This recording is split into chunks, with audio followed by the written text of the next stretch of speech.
ஹரிநாராயண துரித நிவாரண பரமானந்த சதாசிவ சக்கர உலகெங்கிலும் வாழ்ந்து கொண்டிருக்கும் ஸ்ரீராம் ஆஸ்ட்ரோ யூடியூப் சேனல் நேயர்களுக்கு டாக்டர் சைதை ராஜாவின் அன்பான வணக்கங்கள்.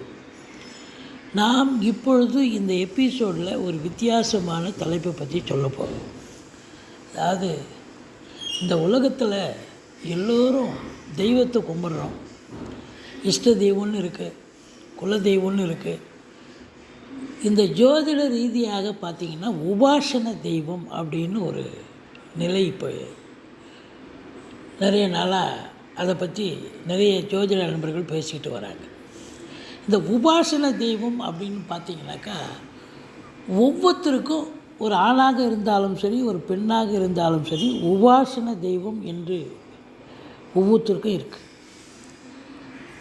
இப்போ குலதெய்வத்தை நம்ம எப்படி வழிபாடு செய்கிறோமோ அதை மாதிரி உபாசன தெய்வம் நீங்கள் கூப்பிட்ட உடனே ஓடி வந்து உங்களை காக்கக்கூடிய ஒரு தெய்வம்னு சொல்லலாம். அதை நீங்கள் ஒரு அடிக்கடி நீங்கள் போய் அந்த தெய்வத்தை நீங்கள் வணங்கிட்டு வந்தீங்கன்னு சொன்னால் நீங்கள் நினச்ச காரியம் கைகூடும், சக்ஸஸ் ஆகும். உங்கள் கூட இருந்தே அது நல்லது செய்யும்.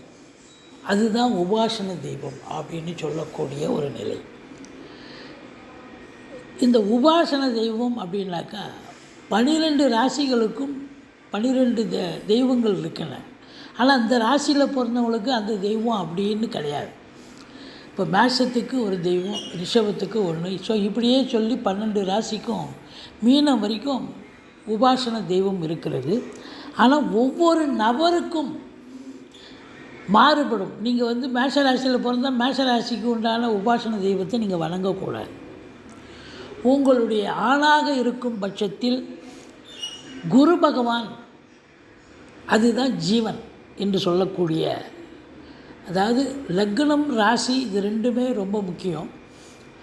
இந்த உபாசன தெய்வத்துக்கு ஜீவன் என்று சொல்லக்கூடிய குரு பகவான் உங்களுக்கு எந்த ஸ்தானத்தில் எந்த இடத்துல இருக்கிறாரோ அந்த இடத்துல இருந்து 11ஆம் இடத்தை குறிக்காட்டும். அதாவது 11ஆம் இடத்தை சொல்லக்கூடிய இடத்துக்கு உண்டான உபாசன தெய்வத்தை நீங்கள் வணங்கி வந்தால் கண்டிப்பாக சாதிக்க முடியும், நல்லது நடக்கும் அப்படின்னு சொல்லக்கூடிய நிலை.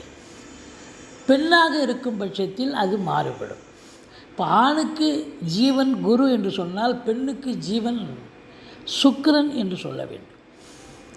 இப்போது ஒரு பெண் ஜாதகத்தில், பிறப்பு ஜாதகத்தில் சுக்கிரன் எங்கு அமர்ந்திருக்கிறாரோ அந்த இடத்திலிருந்து 11ஆம் இடத்துக்கு உண்டான தெய்வத்தை வழிபாடு செய்தீர்கள் என்று சொன்னால் உங்களுக்கு சகல சௌபாக்கியமும் கிடைக்கும். அடிக்கடி நீங்கள் போயிட்டு வரணும். அந்த உபாசன தெய்வத்தை நீங்கள் அடிக்கடி போய் நீங்கள் வணங்கிட்டு வர வர கண்டிப்பாக நல்லது நடக்கும்.